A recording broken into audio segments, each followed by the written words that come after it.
Assalamu alaikum, and welcome everyone again this morning. Sorry for the delay getting started. Again, we had some technical difficulties. Jazakum khairan for your patience. So we're delighted to have as our first speaker, Dr. Metra Azar Salem. She was born in Kabul, Afghanistan, and came to the US when she was 2 years old. After she completed her undergraduate studies at UCI, she began working closely with refugee women and children from Afghanistan.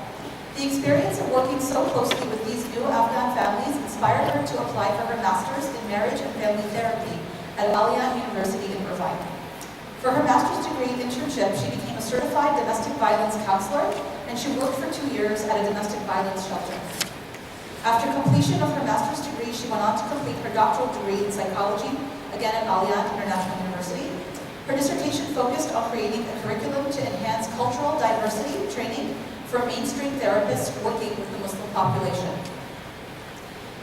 Dr. Azar Salem has a profound research interest in studying minorities' mental health issues, identity formation, spirituality in therapy, substance abuse, marginalization of minorities, couples therapy, parenting issues, PTSD, ADHD, and children of minorities who suffer from autism spectrum disorders. She was a school counselor at New Horizon Elementary School for 3 years, and she currently works with children and adults in a private practice setting in Tustin. In addition, she teaches at Claremont Lincoln University as adjunct professor. She has always had an entrepreneur's vision, and as a result of her love of education, she is a business owner of the Mission Viejo Montessori. She is the mother of 3 boys and a baby girl, and she has been married for 18 years, mashallah. Please join me in welcoming Dr. Azar Salem.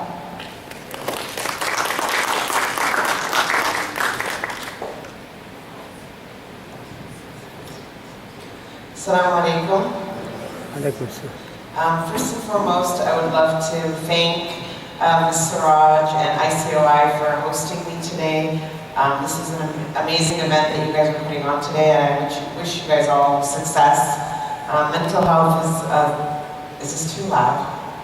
Mental health is a subject that is very near and dear to my heart, and I've been working with in the field, and I'm excited that we're finally talking about it in our messages, in our schools, in our communities, because it is impacting our population greatly. The topics that I'm going to be discussing today are autism and ADHD.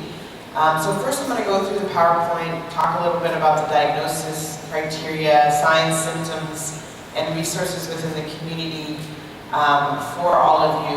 But then I would love to have maybe a 10-minute, 5-minute discussion at the end on the impacts these diagnoses have on the family unit, whether it's a single mom, a married couple, extended family.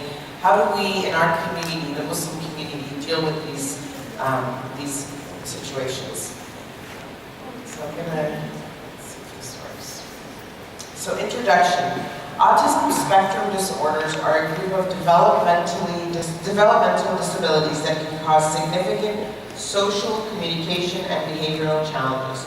They affect people in different ways and can range from mild to severe, according to the U.S. Centers for Disease Control and Prevention. So the fascinating thing about autism is there's no one way. So if I have, one child will have symptoms a different way than another will. So it's a very broad range of symptoms, and that's why sometimes it's hard to diagnose, because it manifests differently within each child. Autism has no single cause, and the number of diagnosed cases has risen sharply, 300% over the past 11 years. In 2012, the CDC reported that 1 in 88 American children had ASD, an increase from 1 in 150 in 2002. Recently, revised estimates point to an even higher rate of 1 in 50 children. ASDs are almost 5 times more common in boys than they are in girls. 1 in 54 boys and 1 in 252 girls. The Department of Education. In 2011, California Department of Education study found that 1% of all children enrolled in state's public schools are diagnosed with autism.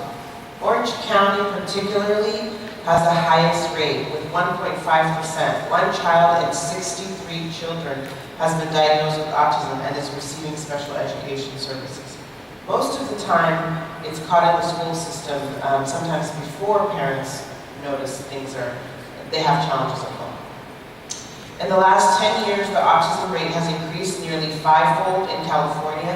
1 in 94 children is receiving special education services for autism in 2011 compared to 1 in 431 a decade ago. So there's an increased rise in autism. And I'm choosing today not to talk about the different theories of why it is out there and what is causing it. There's a lot of controversy, and different research studies on what causes it, and there's no definitive answer on what specifically causes autism. So that could be a whole other panel discussion that I'm going to avoid today, and we're going to talk mostly about treatment and resources and what we can do to help these individuals. Diagnosis criteria, there's 5 of them. Persistent deficits in social communication. Social skills and social interactions is the most significant criteria in an autistic child. They prefer to shy away from social interaction. And it needs to be present in multiple contexts. So it needs to be present in family life, school life, different contexts the child is a part of. Restricted repetitive patterns of behavior, interests, or activities. So specific to the autistic child, they will be obsessive with the same behavior over amount of time. They will obsess about playing with a specific kind of toy over and over again, a specific kind of activity, and not have a range of behaviors that they enjoy, or a range of activities that they enjoy. C, symptoms must be present in the early developmental period, but may not become fully manifest until social demands exceed limited capacities, or may be masked by learned strategies in later life. Now they're specifically wanting to diagnose in early childhood education, which is the 0 to 5. All of the research is telling us that early intervention helps, so they want to see these symptoms in the earlier years. D, symptoms cause clinical significant impairment in social, occupational, or other important areas of current function. So there are kids who have these deficits, but it does not impact their daily lives. It doesn't impact, when it says occupational, for a child, occupational things are like putting their shoes on, feeding themselves, self-care, hygiene. It doesn't impact their day-to-day. When it does impact, it becomes a criteria for diagnosis. E, these disturbances are not better explained by intellectual disability, intellectual developmental disorder, or global developmental delay. Intellectual disability and autism spectrum disorder frequently co-occur to make comorbid diagnosis of autism spectrum disorders. And intellectual disability, social communication should be below that expected for general development level. So when they run the tests, they also run IQ tests. So there are children who are developmentally just delayed intellectually. And they need to make sure that these behaviors are not caused to the developmental or intellectual delays that they may have. And that could be something else. They could have a low IQ, they could just be intellectually delayed, which they will catch up later. So they need to rule that out. And through the battery of tests that they do, they can figure this out. Behaviors. So according to the CDC, individuals with autism might not respond to their name by the age of 12 months, not point at objects such as an airplane flying overhead to show interest by 14 months. And all of this is in the handout. I have a handout in front, so you guys don't have to take notes. I just wanted to let you guys know. Not play pretend games such as feeding a doll by 18 months, the imagination. Avoid eye contact and want to be alone.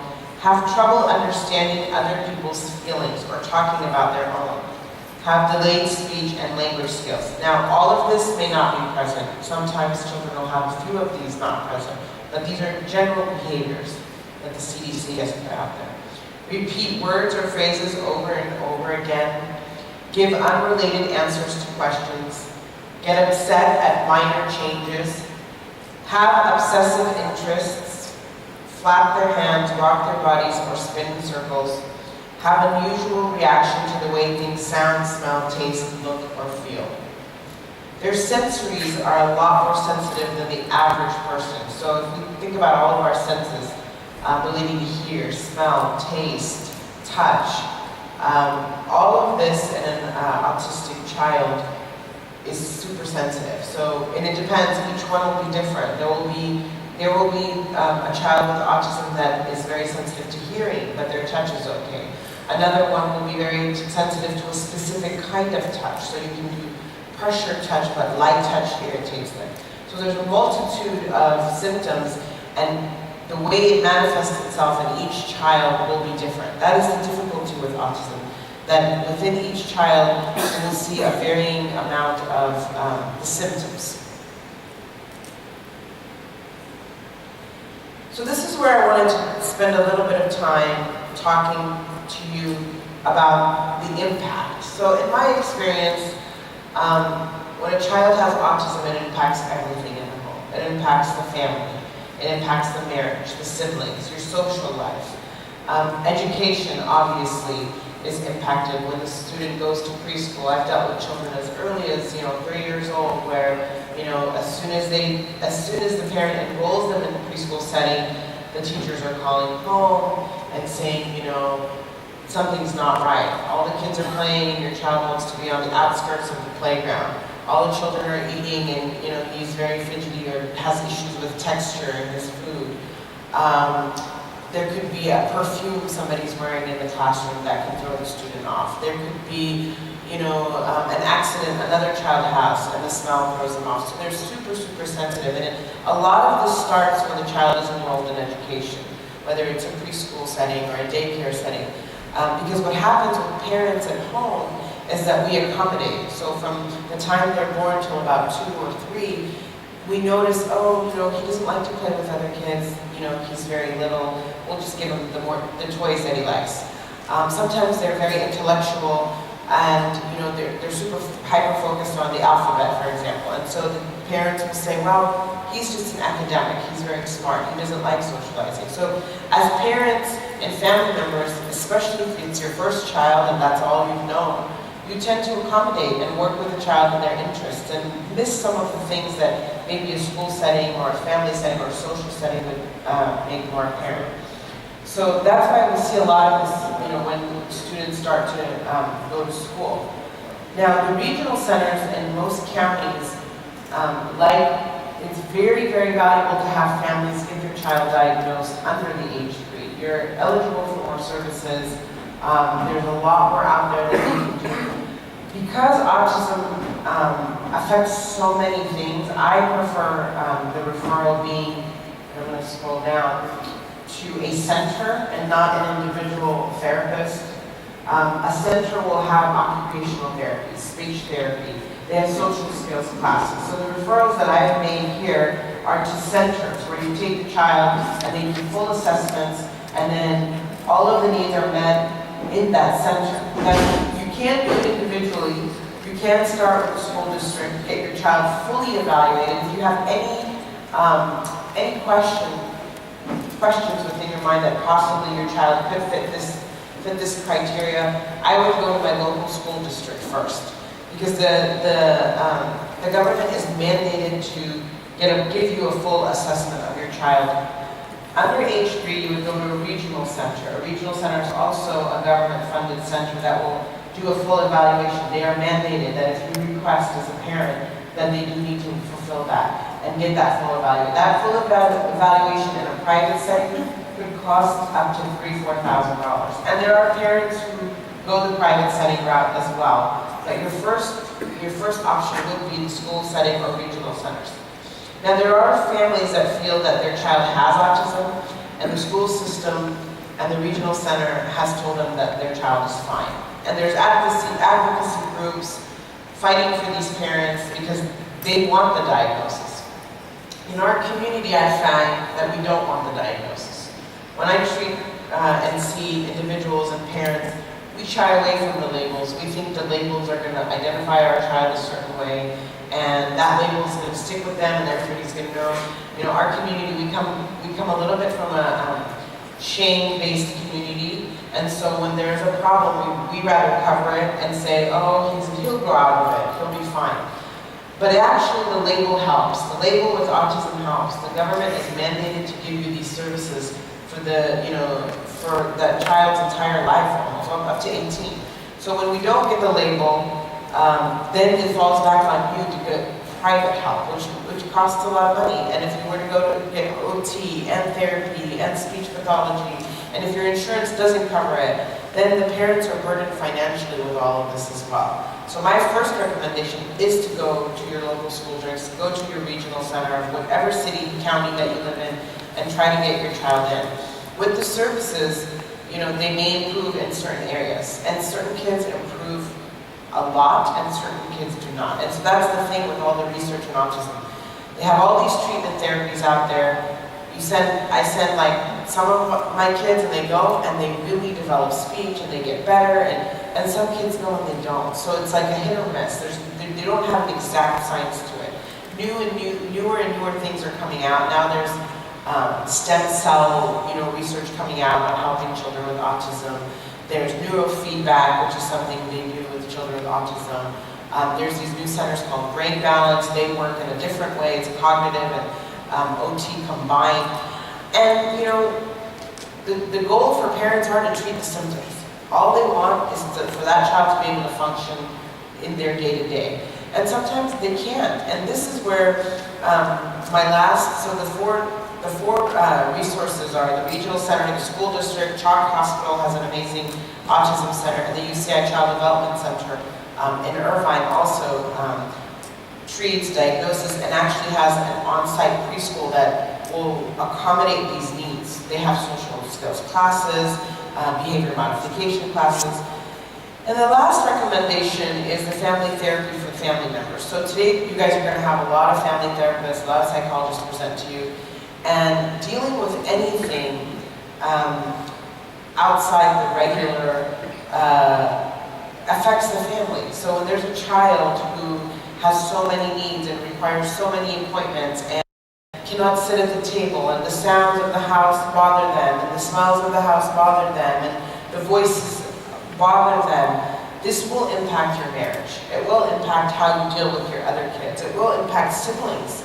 I see siblings of children with autism. It's a huge, huge burden on them because they need to learn how to process it. They need to be educated on why their sibling is reacting a certain way to them. It's very easy for us to label the child with autism as bad, and children, in their interactions with this child will feel that it's not fair. Why is my mom giving special treatment to him versus me? So I think an entire session with a family therapist with the entire family present is very important, so that other siblings, the husband, the wife, they can have a plan, a treatment plan, and also make time for these other children that are in the home, because it impacts everybody. A lot of times in our community, I've had families that got a divorce over this because husband and wife are not on the same page. Wife wants treatment, husband does not want treatment, doesn't believe in the system, doesn't want to get the kid in the system, or vice versa. So it causes a lot of distress in relationships as well, because it's hard once again to have a child that is having behaviors that you can't control. And so having the family meetings, meeting with the family therapist, taking care of yourselves, because taking care of a child with these needs is going to require a lot more of you, is very, very important. So the family therapy may not be necessarily for the child with autism, but it really is important to kind of see where you're at with all of this, because emotionally it's very draining, it's exhausting. Our parents, the way we parent is very attached, and so if something is wrong with our child, that means something is wrong with me. Then mothers question themselves, Father, did we do something wrong? And usually it's not in your control. There are ways that you can, with a therapist that works with children with autism, help that child. Structuring your household a different way, having set routines, minimizing his triggers will help the family function better, as well as the child with autism. But there's no blame, there's no fault, there's no shame. This was not a product of, how you raised the child. And so that's the piece that in our community sometimes is challenging, because for example, you're going to an event, a social party, you know, and in our community, we have that where if a child's behaving poorly or there's something that looks outside of the box, we feel like we need to hide it, or there's shame involved. And so having these conversations with your family, having a plan, setting up a plan, okay, you know, we're going to so-and-so's birthday party, but if Jabrail starts to have these issues, whose turn is it to take him outside for a walk? You know, so everybody doesn't have to miss the festivities, or it's Eid, and we know there's going to be like lots of people at Eid prayer, which overwhelms him. How are we going to work on this together as a team? So it's very vital that we pre-plan things instead of just, because as we said in the very beginning, as I said in the presentation, this is a social impairment. So social gatherings, social activities, sensory overload are triggers for these children. They prefer to be in quiet, alone settings, because once they're triggered, they can't calm their senses down. And that's the control that we have and they don't. And so they need external forces. There was a child I worked with for many years, and every day, so I typically don't believe in reward and punishment for little kids and buying them things, but this mom had to buy him, I think it was like a little cars that he was collecting. He was obsessed with these cars, and there was an obsession with these cars. And so she worked with the preschool teacher, and if he knew that he was getting the car at the end of the day or at noon, from 8 a.m. to noon, he held it together. He would be able to sit at circle time, not run away from the car. And so these kinds of things, therapies, work with these children. And some of the kids they don't work with, but for these children, that little token was a huge deal. It was used as a training device for this child to learn how to sit in the group. And so using those things temporarily to get them trained really worked well for preschool. So every day she would have to show up at noon at lunchtime with that little car. He would see it, and he would get through the rest of his day. So there's many different ways to work with these children, and you with your therapist or with one of these centers would sit individually and make a plan. But I can't emphasize enough more on how to take care of yourselves and become support systems for one another. I know outside of our community there's a lot of support groups for moms with autism, dads, with children with autism. If you guys go on meetups.com, which have meetups for everything, and you just type in Asperger's, autism, they literally meet like every week. And being around parents who have struggled with this can really, really assist you emotionally to be there for that child. And also you learn techniques, you learn something somebody did might help, I remember this mom once shared at one of these meetings that, in front of the child's, in the bathroom, he would go in the bathroom and just be there for like 45 minutes. And they would constantly call him out, and he would just sit there. And so one mom shared that I have this little chart in front of the sink, literally, which says, like, use the bathroom, wash your hands, brush your teeth, with pictures. They're very visual. And after she put this little chart up, his bathroom routine changed. So it was something she picked up at one of these support groups. Sequencing and doing things from point A to point B is hard. You'll send them to go get your shoes, and then they'll just be there. They'll get their shoes, but they'll forget that, okay, now I need to come back. So this happens naturally in our brains. We finish one task, we move to the next. And these children, the move to the next doesn't happen. So they get in trouble for it. They get yelled at for it. Like, why are you standing there staring into space? I sent you to clean up your toys, and then you're there. That automatic thing doesn't happen. That's why charts, visuals, aids, cues help these children transition. If you hear a lot of teachers who deal with these kids, they always say these kids don't transition well. And there's a lot of transitions in school. School is part of, the way the public school or private school system is set up is that we transition a lot. There's, morning time, there's recess, there's lunch, there's PE, there's all of these transitions. And that's why school manifests the behaviors more than anywhere else, because at home, we don't have a routine that strict on a time constraint. But in school, we have 15 minutes to clean up, and we have 5 minutes to get out to lunch, and then it's bathroom time. So that's why in school, these children have a difficult time thriving, because there's so many transitions. So there are school options for these children as well. Finding a school program, a lot of families will find like a Montessori program where there's less transition and there's more hands-on. Or they'll find an artsy school that's focused on kind of what their talent is, that child. So certain programs these kids fit better in. And as a parent, it takes a lot of time and research to figure out what kind of education fits best for my child. And some parents do homeschool. It's just too much. Having all of the behavioral issues at school overwhelms them. So then when you homeschool, then you have to debate the social skills. How are we going to get this child's social skills with homeschooling this child? So there's a lot of factors, and I think having a therapist for yourself that you sit with and plan all of these things out with will assist you to be a better parent to this child. And they are also some of the most amazing children. I have to say, I've had autistic, clients, and they're the most fascinating people in the world. And sometimes in my mind of minds, I think, wow, we think something is, going on with them. They probably think we're crazy. Honestly, they come up with the most intellectual, the most creative, the most in-depth conversations.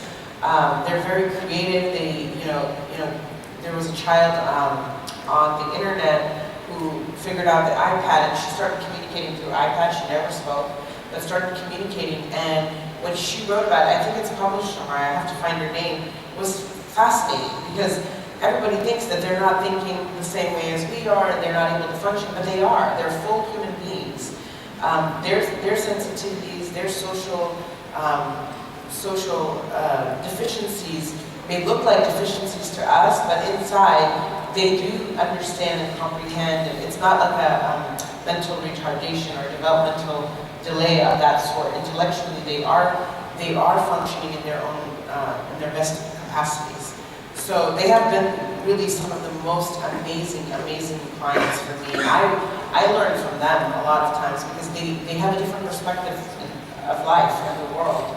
And so we as a community need to become more receptive on getting them services so that they can function and have their day-to-day, but also accepting and kind of looking for what their gifts are, because they do have gifts, they do have talents, and highlighting them. And sometimes the typical school system can highlight the deficits more than they do the gifts, and then that starts this cycle of negative self-esteem, something is wrong with me, because once you put a child in the school system, they start to compare themselves to everybody else. And so when you don't fit in, it becomes an emotional battle for that child. And the younger they are, we recommend play therapy so that even the child who's not verbal can deal with their emotions in a play environment. So these centers that I put up here are resources that have a little bit of both. They have a little bit of OT, speech, play therapy. They'll do the full assessment for you.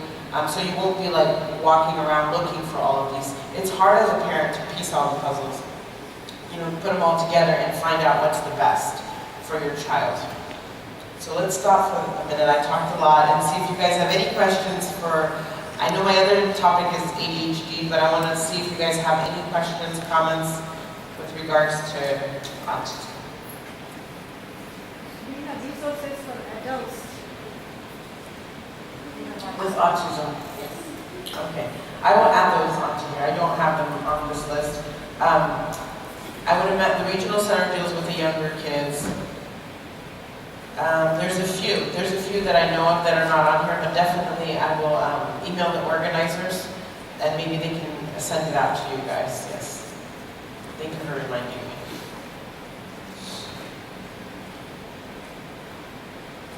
Any other questions? Yes. Does the community or society label these kids as the spoiled kids?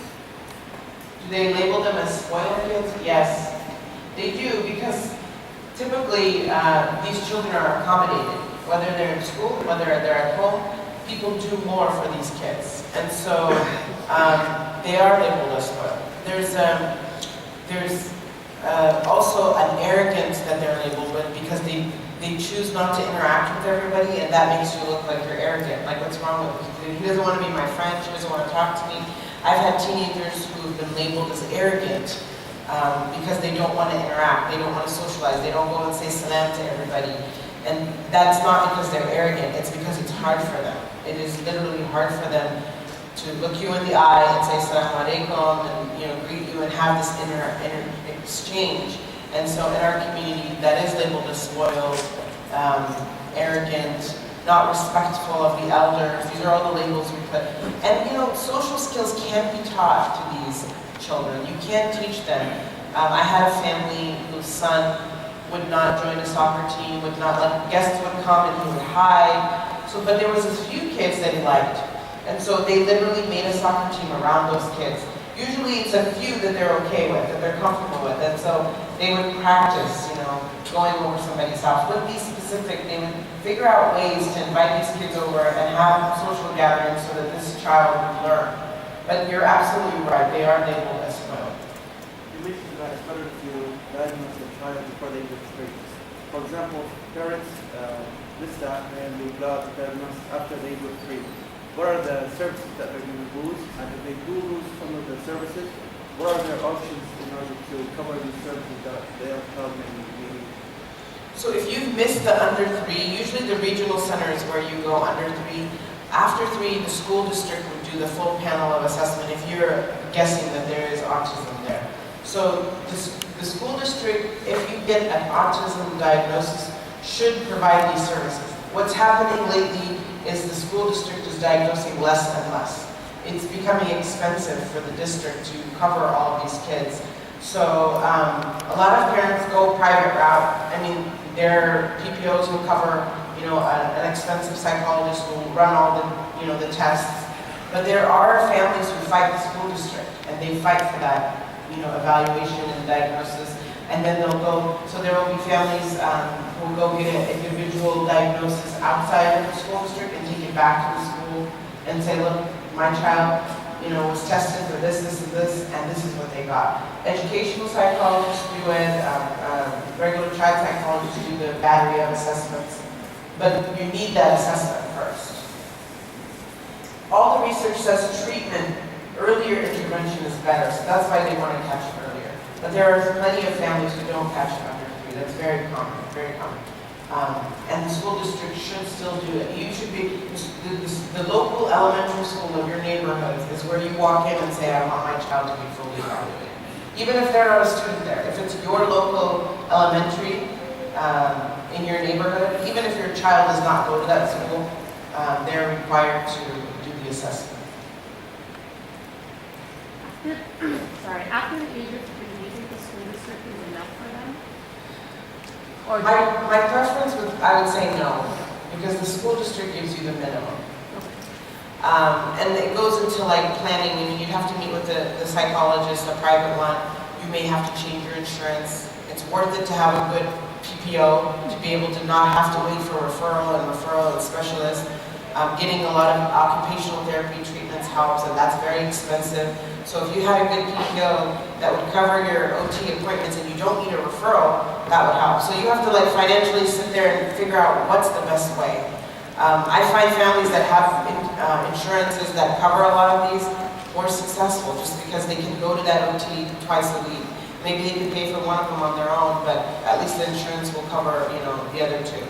The school district, will give you the minimum. It'll give you because they have a lot of students. Certain insurances will give you the minimum. I find that the PPOs, whatever PPOs are out there, are more beneficial to families with this. And I think with Covered California now, a lot of families are getting PPOs. So there's a family that I was just recently working with, and low income, and they applied for Covered California. But in Covered California, she got Blue Cross Blue and PPO, so she's able to choose her own doctors within Covered California, which is amazing because you couldn't do that, 3-4 years ago. So with the Kaiser setup, it's minimal too. I know the clients I've had with Kaiser, it's minimal. They can only get so many with the HMOs. So it's a whole financial planning thing that you need to go through. But there are groups and advocacy, and if you search online, Autism Now is a website that you will find resources and how other parents have done it. Reading stories will also assist you. Yeah, so my question is related to the educational development of What, I'm sorry? educational development of the child. Yes. my observation is the school districts do minimal work, or one size fits all, because they have Sure. When do you make the decision, and what options are available for a parent when they feel like the educational system is not sufficient enough to develop their child? I've met this kid that his parents sued the school system and they moved him into a private school where he got special education, special attention, and he's excelling. I have a child who's normal by all means, but from the educational development point of view, she's not developing because she's not getting both the system or the assessment about their own needs. So, what's your So your question is, when does a family decide to do something alternative? exactly, because the school district is not. I feel like the school district is not pinpointing the problem, and they're not spending enough time to develop the child. So I agree. The child has some medical conditions that are brain related, and the school district doesn't go that route. So Yes. the full spectrum of educational development. What options are available for So, a parent? yeah, so you're absolutely right. There are a lot of parents who decide, there are a lot of parents who decide to get more resources and help outside of the district.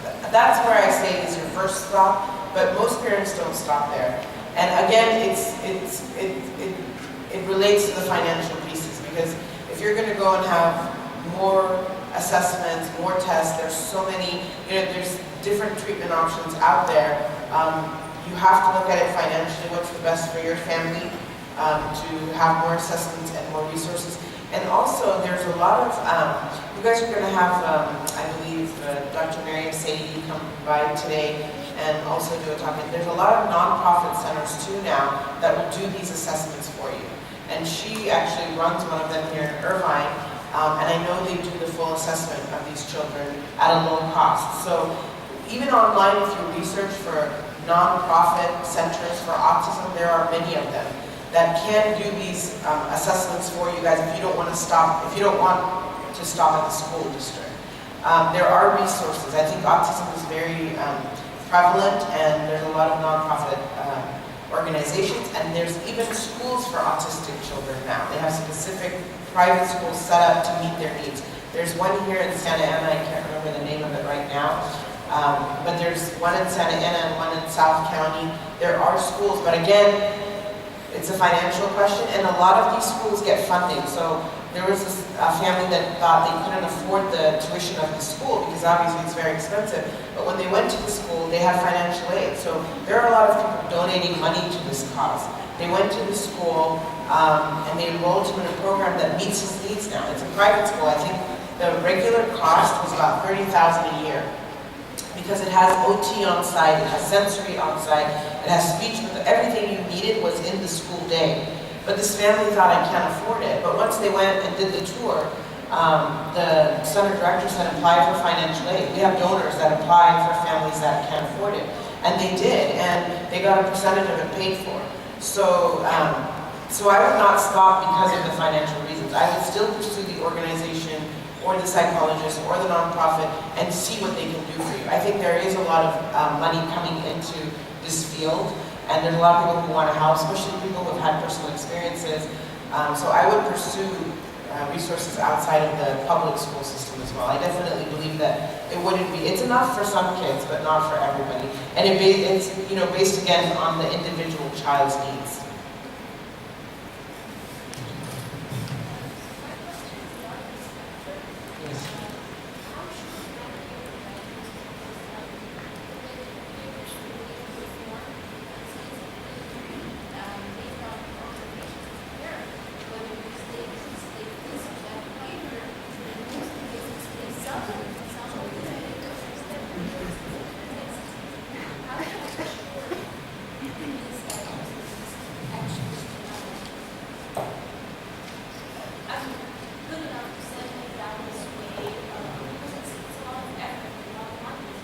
Sure.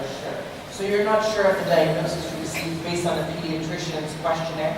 Is that what you're telling me? Yeah, are there more Yes, there are extensive testing. So if you're just going through, the pediatrician usually gives you the first But if you do get a diagnosis with a pediatrician, I would ask for a refer to like a child psychologist to do more assessments.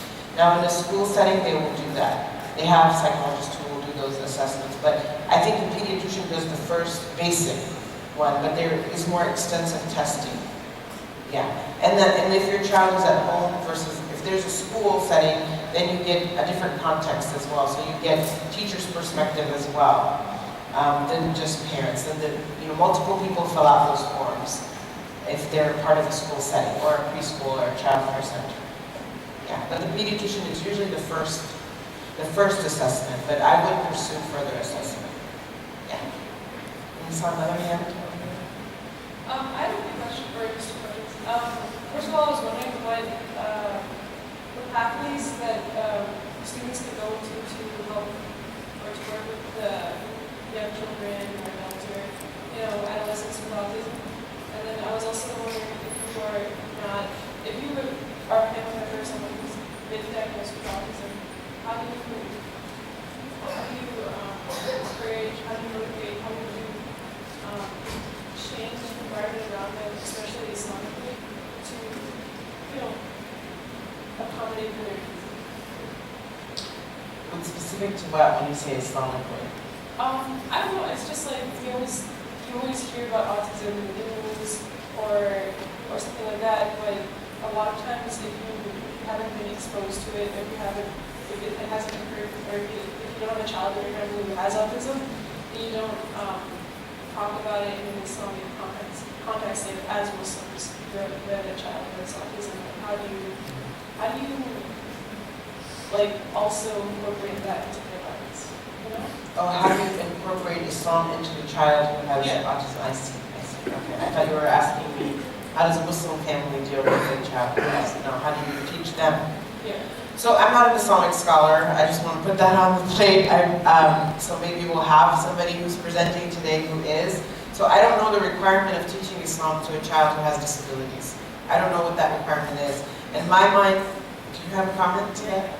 It depends on the ability of the child. So It depends on the ability of the child. So I mean, anything that the child cannot comprehend, cannot do, then he's not obligated, he's not accountable for. But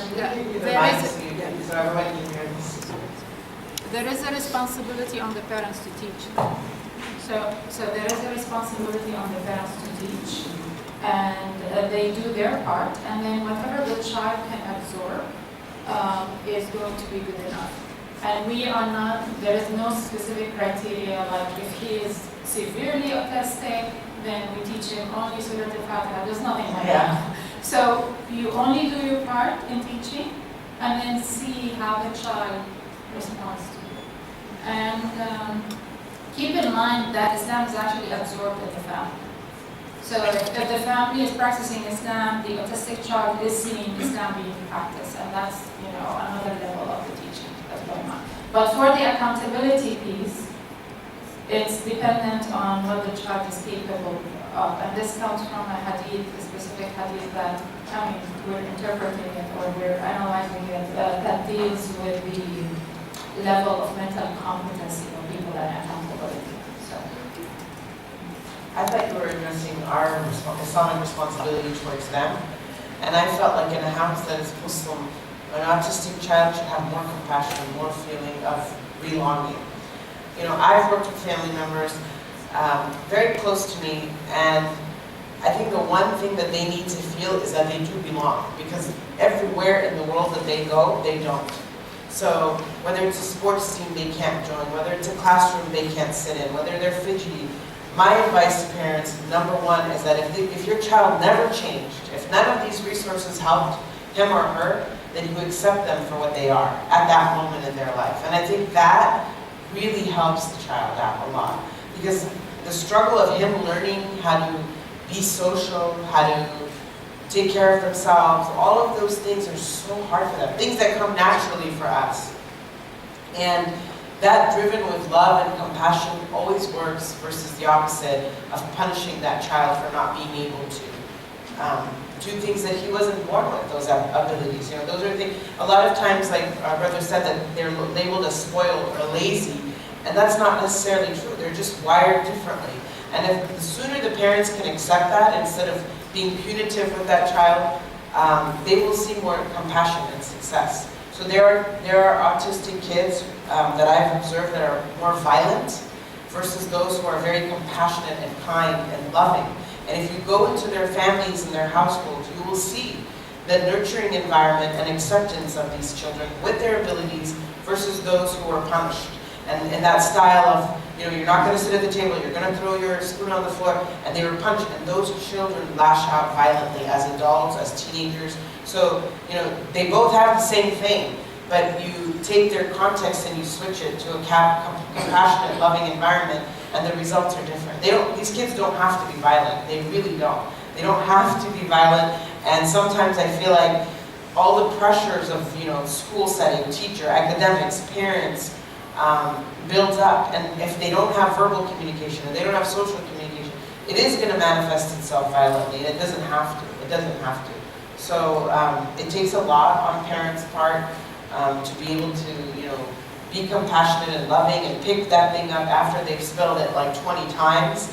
But it does make a difference long term.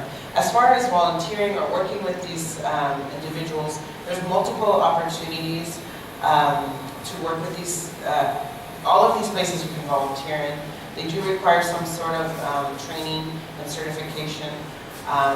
In the occupational therapy environment, there's a lot of people who want to go into that field of study, so they take interns. School districts will hire individual college students to work one-on-one with these kids, and they do go through some certification. But there are ways to work with these individuals, but you would have to get some training and certification to kind of fully understand their scope before you work with them.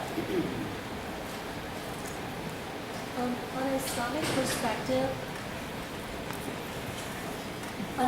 perspective, in Hadu, Imam Omar Suleiman has a new organization called Mohsin.org, and that he even goes into how to talk to our mosques to have, accommodate these kind of kids, because again, as you said, in our community, if a child is misbehaving in a mosque, then people are going to raise their eyebrows. So how to have special rooms for these kids, and then also how to talk to schools in regards to that child being Muslim.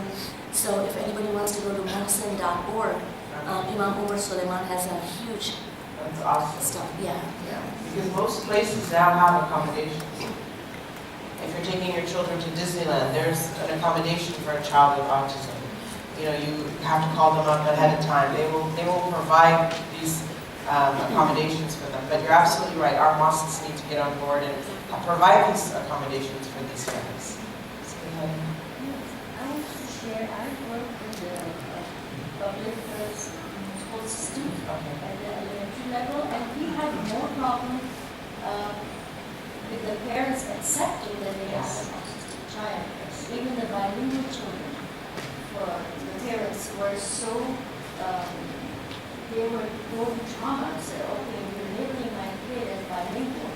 So it was very difficult for them to accept that their child is autistic because of the stigma that it will be there forever.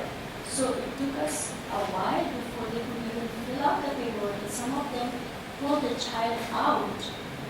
And That's very true. exactly, and they thought, because as a bilingual teacher, I was at their conferences with the principal and the psychologist and all that, this child needs help. But they thought that this kid would be fine with the normal kids and will develop those on its own. Yeah, and this is a struggle for our parents, a lot of parents, not just our community. No parent wants to hear that your child is going to have to be on this special track. There needs to be accommodations, so every child, whether the label is autism, whether it's ADHD, whether it's anything, parents struggle with that. Parents want to not have to deal with something outside of the box. But, I try to normalize it with my clients and tell them, everybody has stuff. Everybody has some kind of stuff. Yours just happens to be autism, whereas another family, it's something else. So talking about it more in our community, normalizing it, having these kinds of events, I think will allow for parents to see that label actually empowers your child to get services, you know, empowers them to get the help that they need. Am I out of time already? Okay. So the rest of my presentation. I have a very quick question regarding the resources that the county health department has. Who's asking you a question? Oh, I'm sorry, I didn't see you. No, I'm sorry, I'm taking more time. Oh, it's okay. I work for the county health department. Does county health department have any resources to help these do these assessments? The county? County health department. The county health department. Do they have resources? Yes, so the county health department has a mental health division. And so I think the county health department is the umbrella organization, but underneath that organization you have the regional center. You have the mental health services underneath that organ. I think if you went directly to county health, I don't know if they specifically have resources, I'm not aware, maybe you are, but I know they have, the Orange County Mental Health Department does have resources. Yeah, but then there is another question that if a child at very young age is autistic, people will be very hesitant going to the approach to the mental health. I see. Yeah, so if their child is very young, I think the first stop would be the regional center. And they are funded by the Orange County Mental Health Department. Thank you. So the next area of discussion was ADHD, which we're not going to get to. It's all in the handbook, the handout. Basically, it's a diagnosis criteria, an introduction to the two different types. The only comment I want to make to ADHD that I'd like to leave you guys with, perhaps I won't have a chance to go through all of this, is that it doesn't necessarily need to have the hyperactive component. There are children that are inattentive, that are being disciplined for their inattention, and because they're forgetting or unorganized, or they don't follow instructions, or they have listening problems. And there is an inattentive type of ADHD that we need to be aware of, and it's in your handout, and you can look at it. And also, this can be diagnosed at any of these centers, and also at your local school districts as well. Okay. Thank you so much, Dr. Azar Salem. That was such an informative talk, and you bring a lot of experience to the table. So thank you so much for enlightening us. Thank you.